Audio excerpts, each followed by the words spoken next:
Dan itu ketangkep orang pakai jilbab. Berarti apa? Apakah orang pakai jilbab itu jahat? Enggak, saya tidak mengatakan itu. Tetapi apa? Pakaian ini bukan indikator moral. Ini sudah kita bahas juga itu. Jadi indikator moral bukan pada pakaian, indikator moral ada pada perilaku.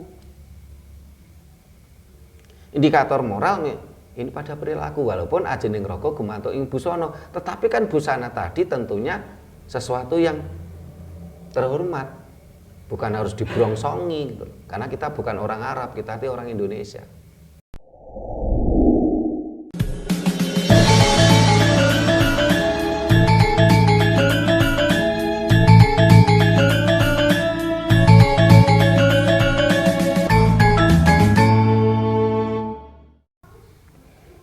Rahayu. Para pemirsa Raket Prasaja TV channel yang kami hormati, kita berjumpa kembali dalam kegiatan Yayasan Raket Prasaja, Lembaga Pengkajian, Pelestarian dan Pengembangan Budaya Nusantara. Nah, para pemirsa yang saya hormati, beberapa waktu yang lalu kita sudah membuat video yang berjudul Arabisasi di Sekolah Negeri di Indonesia. Kita mencoba mengkritisi karena saat ini sekolah negeri yang seharusnya netral ya, ini menjadi ajang Arabisasi, menggunakan uang negara demi kepentingan pengembangan budaya Arab. Ini yang kita prihatinkan sekali. Dan itu uang negara, itu APBN. Sementara budaya Nusantara, budaya Jawa, budaya Batak, budaya Dayak, budaya Papua ini seperti tidak mendapatkan tempat.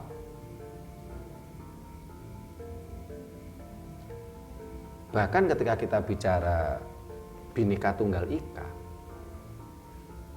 tentunya dengan seragam anak sekolah ini bertentangan dengan Bhinneka Tunggal Ika.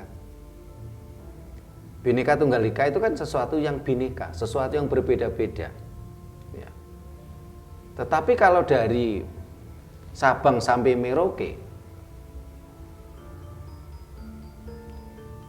dari Pulau Rote sampai Pulau Miangas, ya, ini diseragamkan.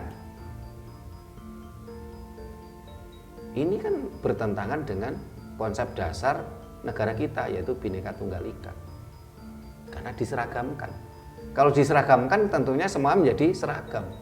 Apalagi penyeragaman tadi cenderung kita mengadopsi budaya asing, budaya Arab. Ini kan indikator istilahnya kehancuran bangsa kita. Bangsa ini akan hancur karena jati diri bangsa kita yang Bhinneka Tunggal Ika, yang berwarna-warni dengan segala tradisi dan adat budaya masing-masing, ini diseragamkan. Nah, penyeragaman tadi juga berdampak sosial kepada anak-anak kita. Sehingga akhir-akhir ini kalau kita lihat ya, anak-anak kita, anak-anak gadis kita ini bagaikan ibu-ibu semua.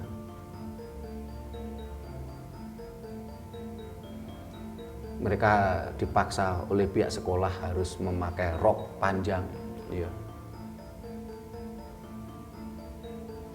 Setelah itu mereka memakai penutup kepala yang sama. Akhirnya apa? Akhirnya mereka seperti ibu-ibu. Atau barangkali karena inilah kasus-kasus pelecehan seksual di dunia pendidikan kita marak sekali. Karena anak-anak gadis kita ini mirip ibu-ibu gitu. Mirip orang yang sudah dewasa gitu. Apa karena itu sehingga terjadi banyak pelecehan-pelecehan seksual di dunia pendidikan kita? Di sisi lain, ini adalah merupakan penjajahan terhadap anak-anak kita. Penjajahan apa? Penjajahan kreativitas, penjajahan psikis. Anak-anak tadi seharusnya sesuai dengan umurnya, sesuai dengan pemikirannya, dia masih butuh bermain. Dia butuh mengeluarkan kreativitasnya, mengeluarkan perspektifnya, mengeluarkan imajinasinya, ya, berkreativitas. Sehingga dengan cara ini akhirnya kan mereka kehilangan kebebasan mereka di masa anak-anak, karena mereka dipaksa berpakaian seperti ibu-ibu. Kan kita prihatin sekali. Ini secara berpakaian mereka dipaksa seperti ibu-ibu. Di sisi lain saat ini juga kreativitas mereka juga terhempas dengan teknologi yang akhirnya bangsa ini menjadi bangsa konsumen. Mulai kecil ya diberi mainan HP. Akhirnya kan bangsa ini menjadi bangsa konsumen. HP kita nggak mampu buat sendiri. Kita selama ini memakai HP produk luar. Entah itu produk terutama yang banyak saat ini kan produk Korea maupun produk Cina. Kita menjadi bangsa pasar, bangsa konsumen. Kita tidak mampu memiliki kreativitas. Ya. Walaupun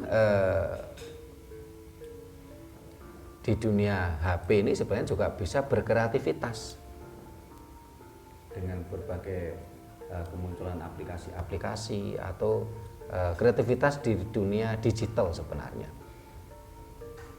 Tetapi dengan adanya HP ini yang mulai dini, yang kadang-kala belum waktunya, juga akhirnya memberangus kreativitas. Tentunya ini menjadi bahasan kita yang lain sebenarnya. Nah, kita akan bahas yang itu tadi. Anak-anak gadis kita saat ini bagaikan ibu-ibu karena cara berpakaiannya seperti ibu-ibu. Nah, pada masa kecil saya dulu, ya, entah laki-laki entah perempuan, ini kan berpakaian yang ya seperti layaknya anak-anak gitu loh. Pakai rok ya biasa, nggak sampai bawah ya. Sehingga pada masa kecil kita dulu itu namanya anak-anak ya, penean menek wit jambu ya, itu hal biasa gitu loh. Terus main sepeda pancal, ontel biasa.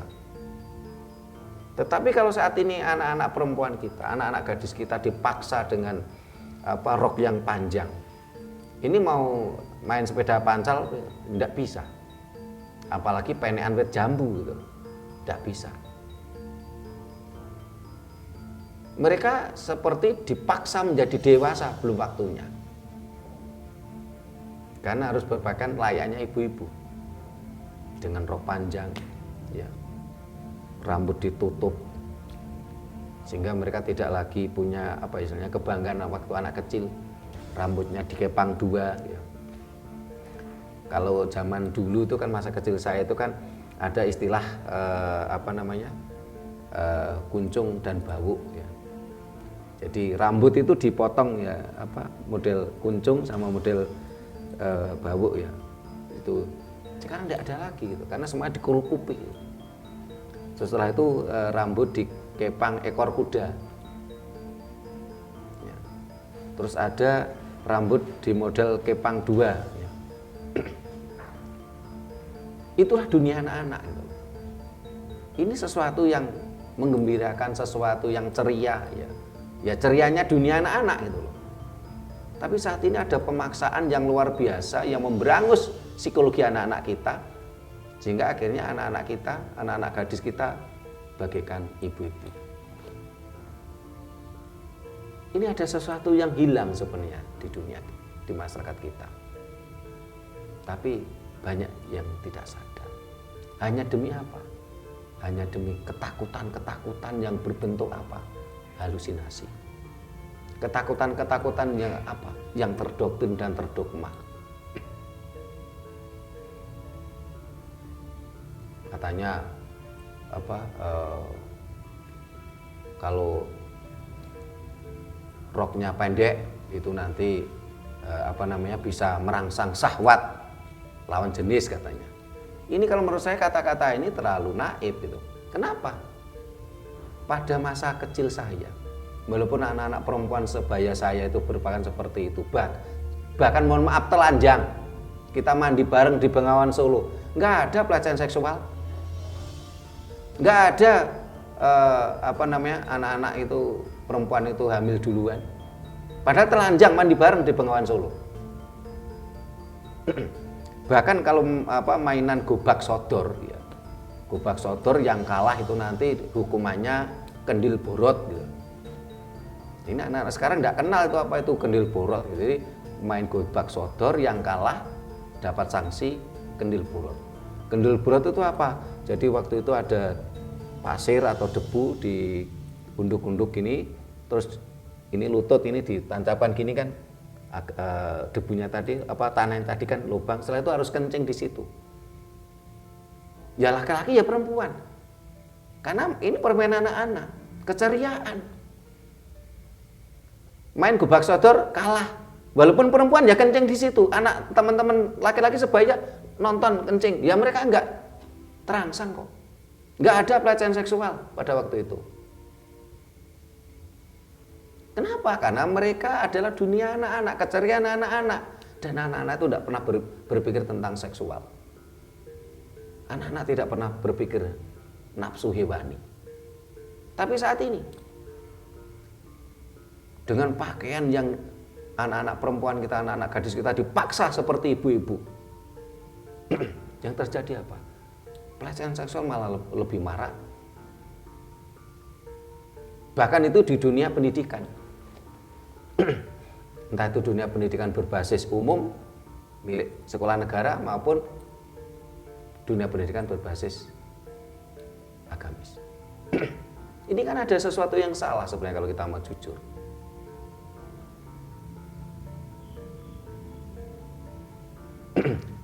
Mindset, pemikiran anak-anak kita dipaksa, dijajah, diberangus demi pemikiran dewasa, orang dewasa. Pemikiran dewasa, orang dewasa. Ini kan akhirnya dunia anak-anak itu hilang. Ketika anak-anak itu kehilangan dunianya, akhirnya berdampak negatif yang berkepanjangan. Dan ini banyak sekali dampak negatifnya. Pengendalian emosinya juga terpengaruh. Karena ketika masih anak-anak ya, dengan temennya umpamanya dia ada masalah, mereka bertengkar, berkelahi ya. Ya. Namanya dunia anak-anak, habis berkelahi mereka rangkulan, makan bareng. Mereka habis bermain, berkelahi gitu ya. Setelah itu nyuri mangga tetangga, mangganya masih kecut, mangganya tadi dibuanting brak sampai mangganya pecah terus dimakan bareng. Ya mereka enjoy aja gitu. Karena itulah dunia anak-anak. Tetapi kalau dunia anak-anak ini diberangus, dipaksa berpakaian dan berpikir dewasa oleh orang-orang dewasa, akhirnya apa? Ketika mereka terjadi luapan emosi, konflik. Akhirnya kan luapan emosi, konflik gaya dewasa. Sehingga akhirnya konflik itu berkepanjangan, tawuran berkepanjangan gitu loh. Tapi kalau konflik gaya anak-anak kan mereka istilahnya perang mulut, setelah itu perang mainan, setelah itu rangkulan lagi bersama. Coba kita pikirkan bersama. Sekarang karena anak-anak kita paksa berpakaian dan berpikir dewasa, sehingga nggak ada lagi perbedaan mana yang masih anak-anak sama yang dewasa. Sehingga tema kita saat ini adalah anak gadis sekarang mirip ibu-ibu. Nah, ini coba biar tambah gayeng ini, siapa dulu nih yang mau tanya, Mas Anton dulu atau Mas Yanto dulu, silakan. atau mbaknya. Nah, silakan. Tema kita saat ini bicara tentang anak gadis sekarang mirip ibu-ibu. Rahayu Romo. Rahayu. Gimana cara mengatasi ibaratkan tergerusnya budaya Nusantara ini biar nggak kalah sama budaya pendatang di negeri ini? Terima kasih. Terima kasih Mas Yanto. Nah, istrinya mau nanya, silakan. Ini kan tadi ini temanya kan ibu apa anak perempuan ini. Silakan coba tanya apa, silakan. Ya. Silakan tanya. Kan saya berjilbab ya Romo. Iya. Nah baru taunya tuh tadi. Cara mantepin diri untuk tidak pakai hijab gimana Romo? Oh iya, terima kasih Mbak Dewi. Ya. Nah Mas Anton mau nanya, silakan. Tentang gadis. Yeah. Gadis yang sekarang. Anak gadis sekarang mirip ibu-ibu. Mirip ibu-ibu. Ini apa ada yang disalahkan ini? Ini salahnya siapa? Gitu.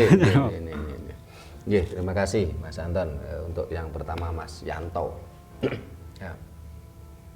Bagaimana caranya supaya budaya kita tidak tergerus oleh budaya asing, budaya Dayok ya. Ya tentu kuncinya pada diri kita sendiri. Banyak orang yang teriak-teriak di medsos tentang pelestarian budaya leluhur, tapi dirinya sendiri belum menjalani, keluarganya belum menjalani. Ya otomatis kan ya, kalau menurut saya kan cuman omong doang. Berawallah dari diri sendiri. Sehingga tadi Mas Yanto kita ajari pakai udeng. Orang Jawa nggak bisa pakai udeng. Diri sendiri. Ya, pakai udeng ya, biar ngerti caranya pakai udeng, bukan blangkon gitu loh. Karena blangkon ini berasal dari bahasa Belanda, blanco. Blanco itu artinya form yang tinggal pakai. Blangkon itu pertama kali dipakai oleh Kadipaten Mangkunegaran pada zaman kolonial Hindia Belanda. Karena itu beberapa waktu yang lalu ketika saya pernah diundang salah satu penggiat budaya di Jawa Timur ini ke Trowulan dengan tema Blangkon Mojopahit. Waktu itu saya nggak mau bicara, ya. Karena saya diminta bicara temanya nggak tepat gitu loh. Karena saya lihat ini kan banyak penggiat budaya yang ada saat ini kan mereka seperti ini, mohon maaf ya kalau istilah kita seperti kadrun blangkonan gitu. Mereka teriak-teriak tentang budaya Jawa, tapi dia sendiri kadang-kadang dia yang dia masih akulturasi yang cenderung budaya Jawa ya dikalahkan gitu loh. Dia ngomong teriak-teriak tentang Jawa, tapi ujung-ujungnya tetap dia memuja-muja ajaran Dayoh. Karena temanya nggak tepat waktu itu kan kita cuma duduk mendengarkan. Ya. Kenapa? Karena Majapahit nggak punya blangkon gitu loh. Kok temanya Blangkon Mojopahit? Karena blangkon itu baru muncul pada masa yang pertama kali pakai adalah Kadipaten Mangkunegaran pada masa pemerintahan Hindia Belanda. Sehingga tadi Mas Yanto diajari sama Mas Puji kameramen kita caranya pakai udeng. Nah ini udah ganteng pakai udeng. Nanti harus bisa sendiri. Kalau tadi diajari bisa sendiri. Nah ini berawal dari diri kita sendiri. Setelah itu keluarga kita. Baru kita itu bicara ke teman-teman. Terus kita bicara seperti kita bicara ke publik saat ini. Lah kalau kita sendiri ini belum menjalani kok kita teriak-teriak kan ya lucu. Terus untuk Mbak Dewi ya. Saya tidak menyuruh ya, saya tidak memaksa Mbak Dewi untuk melepaskan jilbabnya. Tetapi ketika Mbak Dewi misalnya ingin tahu bahwasanya jilbab bukan budaya murni agama Islam. Ini harus kita pahami. Jilbab adalah budaya Timur Tengah, budaya Arab. Bahkan dalam perjalanan sejarahnya, ini pada masa Nabi Musa pun ini sudah pakai jilbab. Bahkan sampai detik ini biarawati juga pakai jilbab, cuman modelnya yang berbeda. Bahkan sampai detik ini di Jazirah Arab ini ada 11 agama yang semua perempuan-perempuannya memakai jilbab. Kenapa? Lah karena itu memang budaya Arab. Mbak Dewi masih muda, buka googling agama Kristen Ortodok, agama Kristen Kiptiah, agama Kristen Koptik, terus ada lagi itu saya lupa, pokoknya ada 11. Itu semua perempuannya pakai jilbab karena memang jilbab budaya Arab. Pertanyaannya, apakah Mbak Dewi ini orang Arab? Kenapa harus niru-niru orang Arab? Ya, Sudah diajarkan. dari kecil. Iya. Nah, itu yang sudah diajarkan dari kecil. Itu yang menjadi keprihatinan kita. Sehingga kemarin akhirnya kita membuat video berjudul Ibu Negara Indonesia Harus Wanita Indonesia. Kenapa? Karena ibu negara akan mempengaruhi cara berpakaian, cara berpikir ibu-ibu seluruh Indonesia. Nah, kalau ibu negara dan ibu-ibu seluruh Indonesia itu bergaya Arab, tidak bergaya Indonesia, bangsa ini habis. Akan menjadi Arab KW semua. Wong saat ini aja kita punya ibu negara yang wanita Indonesia bersanggul ya, kayak Bu Iriana Joko Widodo. Terus Ani Yudhoyono juga pakai sanggul. Bu Megawati juga pakai sanggul, Bu Tien Soeharto juga pakai sanggul. Itu pun bangsa ini saat ini sudah menjadi Arab KW. Apalagi kalau nanti kita punya ibu negara yang so Arab, habis bangsa ini. Seharusnya itu tadi ibu negara Indonesia harus wanita Indonesia.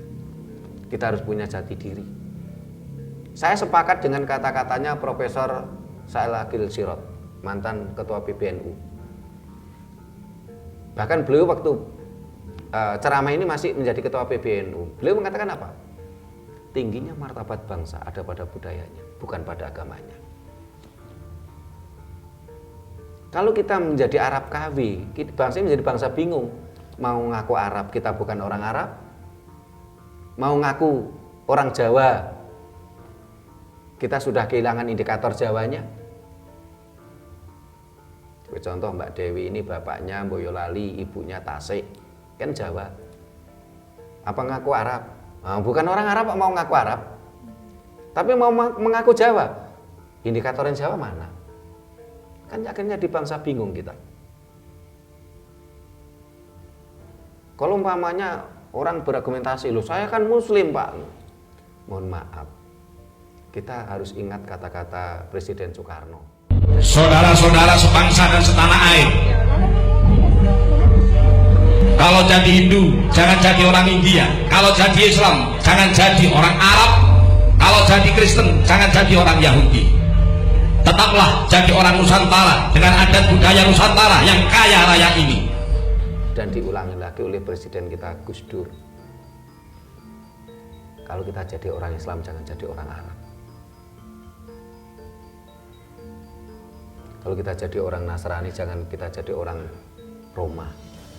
Kalau kita jadi orang Hindu jangan jadi orang India. Ya kita harus punya jati diri gitu loh. Sehingga karena itulah Ibu Cynthia Nuriyah Wahid ya, dan keluarganya Gus Dur kan nggak ada yang pakai jilbab. Mereka cuma pakai selendang Nusantara. Bahkan kemarin saya sempat lihat itu Mbak Inayah Gus Dur itu malah rambutnya kayak apa ya, kalau nggak salah apa dicat atau gimana kok. Waktu itu kita terakhir komunikasi dengan beliau kan waktu Yayasan Rakyat Prasojo mendapatkan Nusantara Award. Nggak tahu itu kena sinar lampu atau gimana kan rambutnya Mbak Inayah kayak dicat gitu. Atau enggak Terus apakah kita meragukan keislamannya keluarga Gus Dur? Kok ya aneh kalau ada yang meragukan keislaman keluarga Gus Dur gitu. Nah, karena itulah kita harus punya jati diri. Sehingga kalau anak-anak kita ya, kita sebagai anak-anak Indonesia ya rambutnya terurai. Sehingga sastra Jawa mengatakan rambutnya ngandan-andan, rambutnya ngembang bakung. Ini ciri khas kita gitu loh. Sehingga akhirnya kreativitas anak, keceriaan anak, rambutnya dikepang dua, rambutnya dikuncit ekor kuda, terus rambutnya dikelabang ya. Dulu itu kan anak-anak perempuan gitu, ya, itu kan rambutnya dikelabang. Rambutnya kelabang tuh mulai kelabang satu seperti ekor kuda, terus kelabang kecil-kecil banyak ya. Oh iya, ini rambutnya Mas Anton bisa dikelabang ini ya. Ya. Nah kalau dikerukupi kan akhirnya dunia anak-anak kita kan hilang akhirnya. Itulah tadi bahasan kita, anak gadis sekarang mirip ibu-ibu. Karena mereka dipaksa berpakaian, dipaksa berpikir ala dewasa oleh orang dewasa, oleh sekolahan-sekolahannya tadi gitu. Padahal mereka anak-anak kecil yang harus, ya mereka harus punya dengan dunianya masing-masing gitu loh. Dunia anak-anak tadi gitu. Supaya apa? Mereka terbangun, psikisnya terbangun. Akhirnya kalau psikisnya terbangun, kejiwaannya terbangun, akhirnya mereka menjadi dewasa yang benar-benar dewasa. Bukan karena dewasa secara instan, bukan karena dewasa yang dipaksakan, dewasa karbitan. Inilah akhirnya kalau dewasa karbitan ketika remaja ini meledak-ledak emosinya. Kan tadi saya gambarkan, ketika anak-anak kecil mereka berkonflik. Contoh Mbak Dewi sama temennya ya, mainan karet ya. Setelah itu ada sedikit konflik ya, gegeran gitu loh. Jadi anak kecil.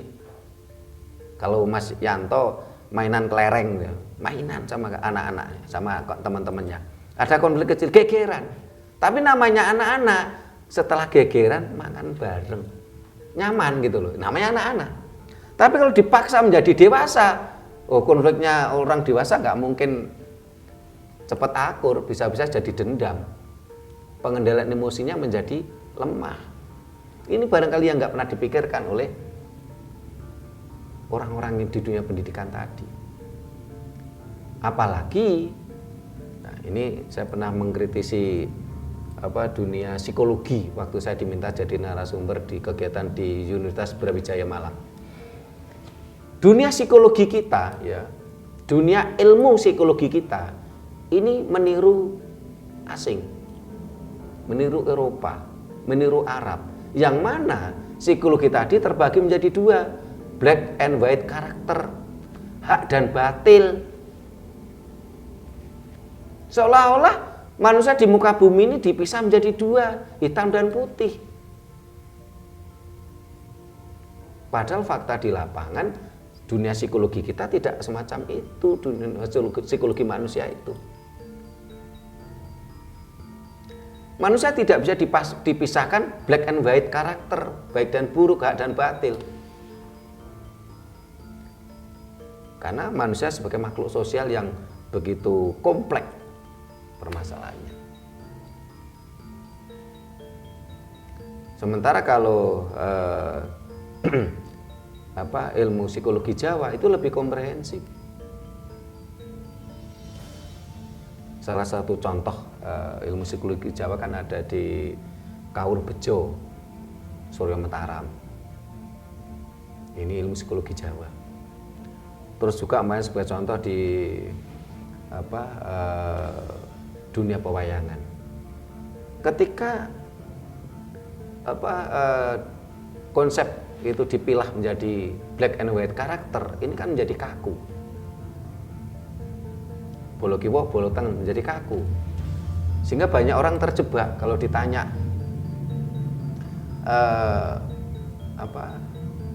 Harjuno atau Janoko ini bolo kiwa apa bolo tengen, wong apik apa elek. Orang cenderung akan mengatakan apa? Wong apik, bolo tengen.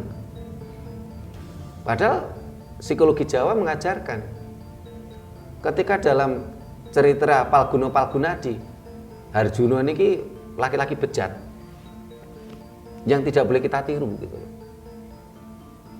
Kenapa? Karena dalam cerita tersebut Harjuno itu kemilikan milik orang lain, yaitu miliknya Prabu Palguno. kalpiko ampal. Kalpiko ampal itu yang di atas daging, di bawah kulit. Karena nggak bisa diambil, akhirnya apa? Jarinya Prabu Palguna dipotong oleh Pendhita Durna, ditempelkan ke Arjuna, sehingga Arjuna itu walaupun ganteng, walaupun bagus, itu jarinya 11. Ini kan psikologi kita. Banyak sekali psikologi kita itu yang menjadi rusak, menjadi kabur karena pemahaman dari Dayoh yang tidak selaras dengan budaya kita. Ini psikologi anak pun menjadi kacau juga kita. Sehingga ke Mbak Dewinya, ya, semua tergantung ke hatinya Mbak Dewi. Saya tidak tidak boleh memaksa. Oh, kamu harus lepas jilbab, enggak. Kesadaran. Apalagi nanti suaminya yang akan menuntun. Tapi dengan ini terus Mbak Dewi sadar, ya sudah, lepas biasa, rambutnya terurai indah, bagaikan bidadari. Dan ingat, bidadari ini bahasa Jawa kuno. Bidadari itu adalah wanita yang, gambaran wanita yang anggun, yang berwibawa, ya, yang penuh karisma. Ya. Tetapi oleh ajaran Dayoh, bidadari ini kan diperspektifkan seksual dan sensual. Karena apa? Karena di dalam kitab sucinya nggak ada bidadari sebenarnya. Adanya adalah al-kawaib atau kawaibah. Artinya apa? Perempuan berdada susu besar. Al-kawaib atau kawaibah. Bidadari yang punya kita kok. Sosok perempuan yang anggun, ya, yang berwibawa, yang bermartabat. Ya. Sehingga kalau umpamanya ada yang mengatakan, "Loh, kalau Anda kelihatan rambutnya itu merangsang saya." Loh, yang bermasalah Anda kok, perempuan yang diberongsongi. Ya Anda yang harus mampu mengendalikan nafsu Anda. Kan aneh toh. Konsep Dayoh itu, oh kalau perempuan itu kelihatan rambutnya itu merangsang, merangsang birahi saya, merangsang nafsu saya. Loh, yang bermasalah itu Anda. Kok perempuannya diberongsongi? Ya biarkan perempuan dengan segala kebebasannya. Yang penting tetap memakai norma-norma susila yang ada gitu loh. Saya dulu pernah menangani di mall-mall itu. Berapa kali kita nangkep itu perempuan berjilbab tapi pencuri. Dan itu ketangkep orang pakai jilbab. Berarti apa? Apakah orang pakai jilbab itu jahat? Tidak, saya tidak mengatakan itu. Tetapi apa? Pakaian ini bukan indikator moral. Ini sudah kita bahas juga itu. Jadi indikator moral bukan pada pakaian, indikator moral ada pada perilaku. Indikator moral ini pada perilaku, walaupun ajening roko gumanto ing busana, tetapi kan busana tadi tentunya sesuatu yang terhormat. Bukan harus diberongsongi gitu. Karena kita bukan orang Arab, kita itu orang Indonesia.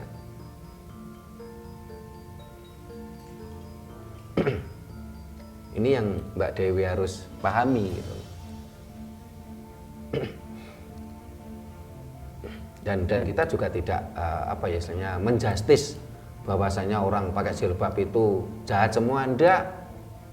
Tapi kita juga tidak bisa menjustis bahwasanya orang yang berjilbab itu pasti moralnya baik, belum tentu gitu. Ini kita bicara fakta di lapangan. Karena indikator moral ada pada perilaku kita, bukan pada busana yang beridentik dengan salah satu budaya lain. Ngaten nggih Mbak Dewi nggih. Mudah-mudahan nanti semakin mantap untuk melestarikan budaya leluhur kita. Karena kita ada di dunia karena leluhur kita, orang tua kita. Orang tua kita ada karena orang tuanya. Orang tuanya ada karena orang tuanya. Kita ada di dunia karena leluhur kita. Kita ada di dunia bukan karena leluhurnya orang Arab atau orang Cina atau orang Eropa gitu. Kita harus berterima kasih pada leluhur kita. Kalau kita mau terima warisan leluhur kita yang berupa tanah air, peradaban, ya kita juga harus mau terima warisan leluhur kita yang berbentuk ajaran-ajaran yang baik, peradaban yang baik, moral yang baik, budi pekerti yang baik. Terus tadi pertanyaannya Mas Anton, apa tadi pertanyaan Mas Anton? Apa yang perlu disalahkan? Oh, tidak ada yang perlu disalahkan itu, karena sekarang memang ya, yang paling bisa disalahkan sebenarnya ya dunia pendidikan. Dunia pendidikan yang seharusnya bertanggung jawab dengan kerusakan bangsa ini gitu. Kenapa mereka dunia pendidikan lalai? Kalau ini ada memberangus dunia anak-anak kita, sehingga akhirnya anak gadis kita, ini juga nggak cuma anak gadis loh, anak yang laki-laki juga sama kok, harus berpakaian yang seperti orang dewasa. Mereka kan kehilangan rasa keceriaan anak-anak gitu. Mereka dipaksa untuk berpikir dan berpakaian seperti orang dewasa. Ini kesalahan dunia pendidikan. Padahal seharusnya dunia pendidikan jauh lebih cerdas daripada kita gitu. Mereka ini bodoh atau pura-pura bodoh? Ini yang jadi pertanyaannya. Selain itu, ketika ada pembuatan seragam, ini bertentangan dengan konsep dasar negara kita, yaitu Bhinneka Tunggal Ika. Seharusnya bagaimana? Kalau saya lihat di dunia luar, ya ini kan namanya sekolah ya sekolah. Pakaian tidak harus seragam, yang penting rapi, yang penting tidak melanggar norma-norma sosial. Sehingga apa? Sehingga biarkan nanti benar-benar Bhinneka Tunggal Ika. Seragam yang ada di tanah Jawa, seragam sekolah yang di tanah Jawa maksud saya, ini tidak harus sama dengan seragam anak sekolah yang ada di Sumba, suku Marapu. Suku Sumba dengan keberadaan Marapunya. Tidak harus sama dengan anak sekolah yang ada di Bugis. Biarkan tetap Bhinneka Tunggal Ika. Karena sesuatu kebinekaan, ini sesuatu yang keniscayaan, sesuatu yang hukum alam. Jangan kita seragamkan. Ini konsep leluhur kita, Bhinneka Tunggal Ika. Bhinneka itu sesuatu hukum alam. Yang penting apa? Tunggal Ika. Tunggal itu satu kesatuan. Ika itu tujuan. Jadi walaupun kita berbeda-beda, bhinneka, tetapi kita satu kesatuan. Tujuan kita adalah satu kesatuan. Jadi kata Ika itu artinya bukan satu. Ika itu tujuan. Ika dalam bahasa sekarang itu menjadi iko, kai gitu. Tujuan. Tujuannya apa? Satu kesatuan. Tujuannya apa? Tanhana Dharma Mangruah. Tidak ada kebenaran yang mendua. Tapi kalau pembenaran tidak hanya mendua, kalau pembenaran ya bisa 100 orang ya 100 pembenaran. Kalau kebenaran sejati ini tidak mendua. Tapi kalau pembenaran, ya mohon maaf, di dunia ini ada 4.200 agama, ada 2.500 Tuhan, otomatis pembenaran ada sekian banyak nilai-nilai agama tadi. Ini yang harus kita pahami. Banyak orang yang fanatik dengan pembenaran-pembenaran, tapi belum menemukan kebenaran sejati. Mereka fanatik dengan pembenarannya kelompoknya masing-masing, bahkan rela membunuh saudaranya demi pembenaran dari kelompoknya tadi. Pembenaran yang diyakini mereka. Akhirnya bangsa ini menjadi terpecah belah. Padahal konsep kita jelas, Bhinneka Tunggal Ika. Sesuatu yang berbeda tidak harus salah, belum tentu salah. Ya mudah-mudahan habis ini, saya kemarin dapat cerita dari Pak Mariati di Ampel Gading. Ada kepala sekolah SD di dekat rumahnya itu datang ke rumah itu ngobrol-ngobrol. Masukan Pak Mariati ini nampaknya oleh kepala sekolah itu diiyakan. Akhirnya di sekolah tersebut ini pakaiannya anak-anak ini seperti zaman dulu. Jadi yang perempuan ya pakai rok sak dengkul gitu ya. Terus anak laki-lakinya juga pakai celana pendek. Biarkan mereka asik dengan dunia anak-anaknya. Karena obrolan saya dengan Pak Marladi inilah akhirnya menjadi judul ini tadi. Karena kita prihatin, anak gadis sekarang mirip ibu-ibu.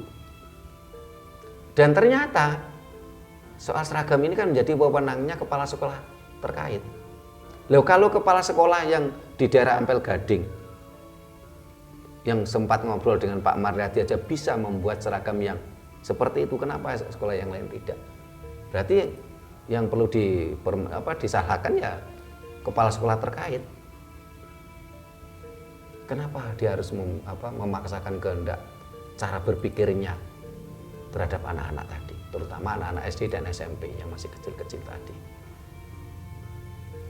Kalau pada masa saya dulu ya, Mas Anton ini usianya hampir sama Mas Puji, dulu kan kita kan boleh memakai celana panjang itu kan setelah SMA. SMP masih celana pendek. Terus perempuannya juga pakai rok yang istilahnya ya ini dunia anak-anak seperti itu. Biarkan mereka asik dengan dunianya. Ini adalah termasuk pengendalian emosi masing-masing. Karena asik loh dunia anak-anak. Coba kita lihat ya mereka ini kan pembelajaran emosi. Mereka bermain, yang perempuan bermain karet gelang, yang laki-lakinya bermain kelereng. Kalau masa saya kecil malah bermain itu umbul gambar yang bergambar wayang. Sekarang tidak ada lagi itu. Yang namanya anak-anak bermain kadang-kadang kan muncul konflik, ya bertengkar itu, namanya anak-anak. Tapi setelah itu akur lagi. Habis main kelereng, main umbul, gambar, ambil mangga tetangga, dikepruk, makan bareng, masuk ke wejet nanti. Atau kadang-kadang pergi ke kebun tebu, ambil tebu, enggak pakai.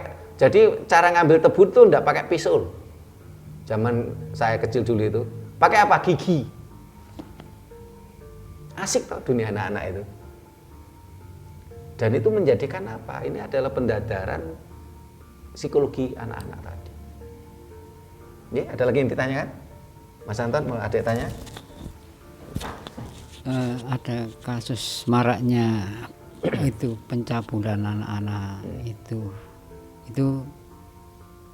penyebab utama itu apa, karena pakaian atau yang lainnya? Itu aja, Roh. Iya, terima kasih Mas Anton. Mas Yanto ditanyakan? Rahayu Romo. Rahayu Mas Yanto. Cara membedakan indikator busana Jawa sama indikator Jawa itu pripun nggih? Oke, terima kasih. Mbak Dewi mau tanya lagi? Enggak, tanya lagi boleh kok. Mas Anton, bagaimana tentang pelecehan seksual ya? Ini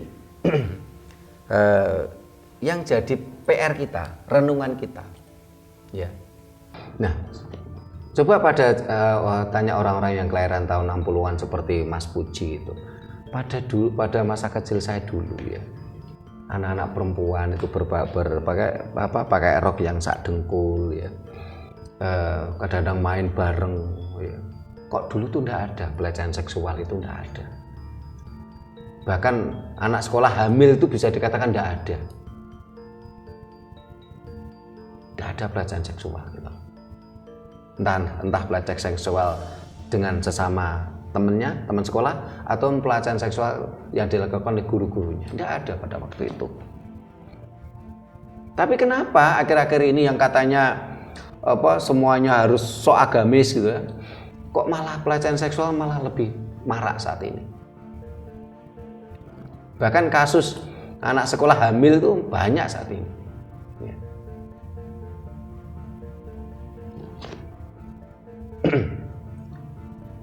Kalau anak sekolah hamil sama temennya, sama pacarnya, ya.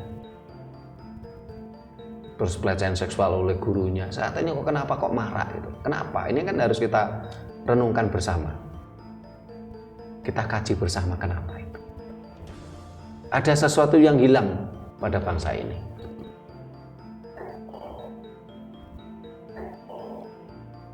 Karena di sisi lain ya, kalau anak-anak itu ya dipaksa berpikir, dipaksa berbusana seperti orang dewasa, akhirnya mereka menjadi dewasa karbitan, dewasa belum waktunya. Ini kan juga jadi permasalahan, problem tersendiri itu. Ya.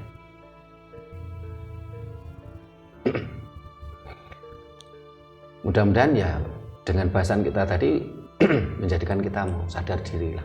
Dengan kasusnya kepala sekolah yang di dekat rumahnya Pak Mariati, Ampel Gading, Malang Timur ya. Berarti apa? Kuncinya di kepala sekolah masing-masing.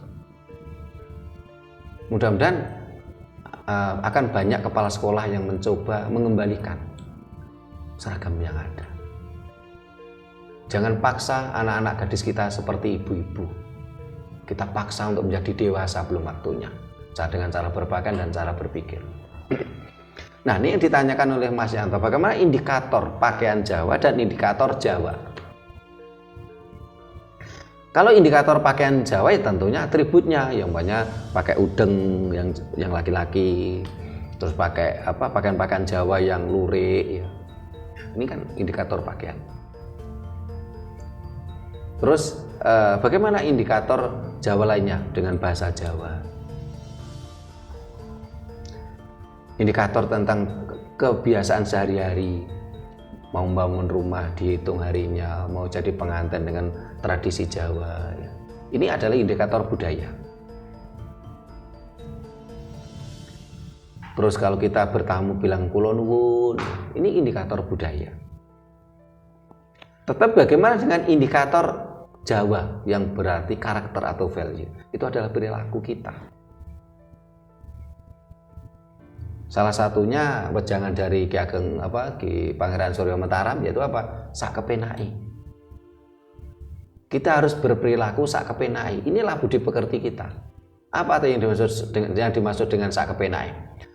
Yang dimaksud sak kepenai itu berbeda dengan sak kepenai dewi. Kalau sak kepenai dewi ini cenderung egois, arogan. Tapi kalau sak kepenai itu ya kepenak saya, kepenak Mas Yanto, kepenak Mbak Dewi. Apalagi Mas Yanto sama Mbak Dewi ini pengantin baru. Kalau konsepnya sak kepenai, ya enak, rukun, sampai kakek-kakek ninen-ninen. Karena sak kepenai, ya kepenak Mbak Dewi, ya kepenak Mas Yanto. Tapi kalau mau memakai konsep sak kepenai Dewi, ya konflik terus. Karena ketika sak kepenak Dewi ini Mas Anton, belum tentu kepenak untuk Mbak Dewi.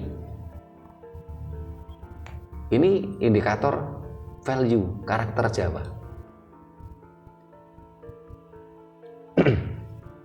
Among Roso, ini indikator Jawa juga. Banyak. Inilah adalah budi pekerti yang halus. Sehingga kalau kita belajar bahasa Jawa yang halus, ini juga bisa merupakan pengendalian emosi. Kenapa? Karena orang tidak akan bisa marah-marah dengan bahasa Jawa halus. Karena Mbak Dewi ini bapaknya Boyolali, ibunya Tasik. Bahasa Sunda yang halus untuk marah-marah kan tetap nggak bisa. Karena bahasa Sunda dan bahasa Jawa kan mirip-mirip. Jadi kalau orang itu menguasai bahasa Jawa halus, biasanya juga emosinya cukup terkendali juga. Karena orang marah pasti pakai bahasa Jawa kasar. Iya. Nggak bisa atau marah-marah dengan bahasa Jawa halus. Coba Mas Yanto yang orang Semarang ya. Coba bisa enggak itu marah-marah dengan bahasa Jawa halus? Buatan sakit. Enggak bisa. Karena bahasa Jawa mampu membentuk karakter. Berbeda dengan bahasa lain gitu loh. Jadi ada indikator budaya, ada indikator nilai Jawa. Ada indikator budaya Jawa, ada indikator nilai Jawa atau spirit of Java. Yang paling sulit itu adalah spirit of Java, nilai-nilai Jawa. Sehingga saat ini banyak orang Jawa yang tidak Jawa. Ini yang paling sulit. Terus ada lagi yang itu tadi, orang Jawa yang tidak Jawa dari sisi indikator budaya. Pakaiannya sudah seperti bukan orang Jawa. pakaiannya niru Eropa, pakaiannya niru Arab. Nah, padahal paling tidak itu kan kita harus memiliki indikator jati diri kita. Kenapa? Karena orang Jawa tidak akan ada nilainya tanpa budaya Jawa. Orang Sunda tidak akan ada nilainya tanpa budaya Sunda. Orang Batak tidak akan ada nilainya tanpa budaya Batak. Tadi saya gambarkan, kita orang Jawa. Terus kita niru Arab, ya kita jadi Arab KW. Kita mau ngaku orang Arab, kita bukan orang Arab kok. Ini fakta. Tapi kita mau ngaku Jawa, kita sudah kehilangan indikator Jawa. Akhirnya kita jadi bangsa bingung kita ini. Ya, ada lagi yang ditanyakan? Ya. Mudah-mudahan habis ini ya kita semua mudah-mudahan tercerah, minimal di keluarga kita lah. Nanti anaknya Mas Yanto sama Mbak Dewi biarkan rambutnya terurai, indah gitu ya. Rambutnya ngandan-ngandan, ngembang bakung, dikuncit, kuncit 2, terus kuncit 1 ekor kuda. Kuncit 2 itu istilahnya zaman dulu apa Mas Anton? Masih ingat kuncit 2 itu? Dikepang 2 itu. Kalau yang kuncit 1 kan ekor kuda istilahnya itu. Nah, ada istilah sendiri tuh. Setelah itu di kelabang 1 tunggal, kelabang kecil-kecil. Nah, ini kan dunia anak-anak gitu. Terus pakaikan pakaian anak-anak untuk anak kita. Jangan paksa anak kita dengan pakaian yang seperti orang dewasa. Anak perempuan ya berpakaian dengan pakaian anak kecil kan makin kelihatan lucu tuh. Malahan gemeski gitu. Bapaknya pulang kerja capek-capek lihat anaknya perempuan yang terhibur, hilang capeknya. Tapi kalau anak kita paksa, kita kita pakaikan pakaian dewasa kan, ya hilang toh keceriaan si anak kan hilang, kegemesan si anak itu hilang gitu loh. Akhirnya ya mirip dewasa. Akhirnya itu tadi anak gadis sekarang mirip ibu-ibu. Kasihan mereka. Nih ada lagi ditanyakan? Oh Mas Anton silakan. Kasih contoh Romo. Bagaimana membangun spirit Jawa kepada anak. Contohnya itu seni apa? Sedangkan waktunya anak itu misal bermain itu nggak ada itu. Dari sekolah pagi pulang sore, ntar sore juga masuk madrasah itu. Yeah.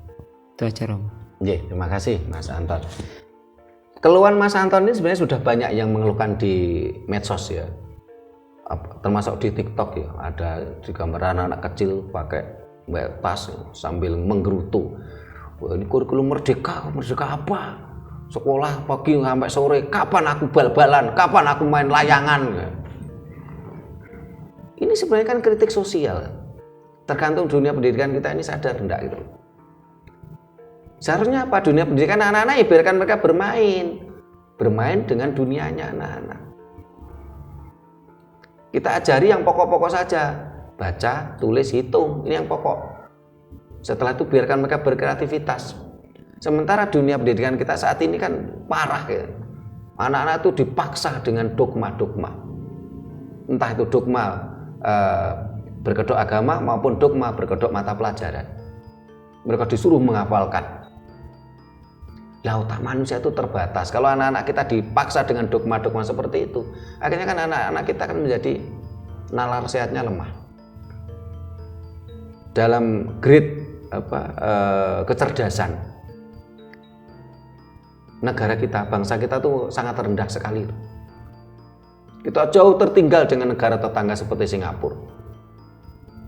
Karena itu tadi, anak-anak kita dipaksa, dibuat bodoh dengan cara dicekoi dogma. Entah itu dogma berkedok agama maupun dogma berkedok mata pelajaran. Mereka dipaksa untuk menghafal. Mereka tidak diberi dunia kebebasan, keceriaan anak-anak. Sehingga apa langkah kita? Ya memang ini seharusnya Menteri Pendidikan kita yang merubah. Tidak boleh lagi sekolah mulai pagi sampai malam, sehingga mereka kehilangan dunia bermainnya, waktu bermainnya. Mereka sekolah pagi sampai sore. Setelah pulang masih suruh menghafal lagi terkena dogma agama juga. Setelah itu mereka harus belajar menghafal lagi. Lah kapan mereka bermain? Kalau mereka nggak mampu menghafal, orang tuanya marah-marah. Anak kita kan menjadi tertekan loh. Di sekolah ditekan dengan mata pelajaran yang mulai pagi sampai sore. Ya. Setelah itu pulang masih suruh menghafal lagi dengan berkedok agama. Ya. Setelah itu pulang masih disuruh belajar menghafal mata pelajaran yang didapat di sekolah tadi. Akhirnya kan anak-anak kita kehilangan dunianya, dunia anak-anak. Terus bagaimana nantinya bangsa kita ke depan? Ini yang kita prihatin. Jangan paksa anak-anak kita berpakaian dan berpikir dewasa. Biarkan mereka sesuai dengan dunianya, dunia anak-anak. Sehingga kalau Mas Anton anaknya satu ya sulit juga, karena anaknya Mas Anton tidak diasuh oleh Mas Anton ya. Sehingga kalau nanti Mas Anton entah itu 1 minggu sekali ketemu anaknya, ajak mereka bermain. Biarkan ada dunia anak-anaknya. Kalau Mas Anton bisa merawat langsung ya itu tadi. Kalau bisa jangan terus anak itu ditekan, sekolah ditekan ya, oleh gurunya, harus memahami mata pelajaran yang ada, yang cenderung mata pelajaran tadi tidak aplikatif gitu. Setelah itu pulang harus juga menghafal ya, dari pelajaran yang ada. Padahal fakta di lapangan banyak sekali mata pelajaran yang tidak aplikatif di masyarakat. Kemarin Mas Anton sama Mas Hati udah tanya, kira-kira apa mata pelajaran di sekolah yang aplikatif di masyarakat, di dunia pekerjaan? Ya cuman membaca, menulis, dan berhitung. Lainnya enggak aplikatif. Coba mata pelajaran lainnya kan enggak aplikatif semua di masyarakat. Itu mata pelajaran cenderung dipaksakan. Sehingga seharusnya pada sekolah-sekolah dasar cukup itu, karena itu dunia anak-anak. Perkara nanti sudah mulai remaja, SMA lah itu baru biarkan anak tadi sesuai dengan kemauannya, hobinya. Ada yang hobinya ke teknik ya, ke konstruksi ya, ke hal-hal lain. Ini pada setelah remaja, setelah SMA atau SMK. SD, SMP ini adalah dunia dasar, terutama SD. Jangan paksa mereka dengan pemikiran-pemikiran yang cenderung membuat anak kita tertekan, kehilangan masa anak-anaknya. Mereka biarkan bermain tapi tetap belajar. Belajar dan bermain gitu. Sesuai dengan kondisinya, sesuai dengan masanya, seperti anak-anak tadi. Ya, ada lagi ditanyakan? Mbak Dewi mau tanya, silakan. Nah, ini calon ibu. Yeah. Romo kan kakek almarhum saya kan kejawen, kental ya Romo. Yeah. Tapi kenapa selalu ngasih tahu ke saya maupun ke anaknya, jangan lupa sholat, mengaji, ya melaksanakan seperti ya layaknya itu Romo, tiap hari gitu sholat. Terima kasih Romo. Yeah, terima kasih Mbak Dewi. Ya memang banyak sekali kejawen yang akulturasi, dia belum menemukan dan mempelajari Jawa yang murni gitu.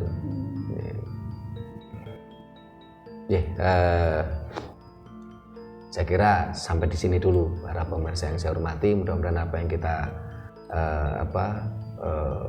bahas tadi mampu memberikan pencerahan pada kita semua. Terima kasih. Bila mana ada kata-kata kami yang kurang berkenan, tata kerama kami yang kurang memadai, kami mohon maaf. Sampai jumpa di kegiatan kita lainnya. Rahayu.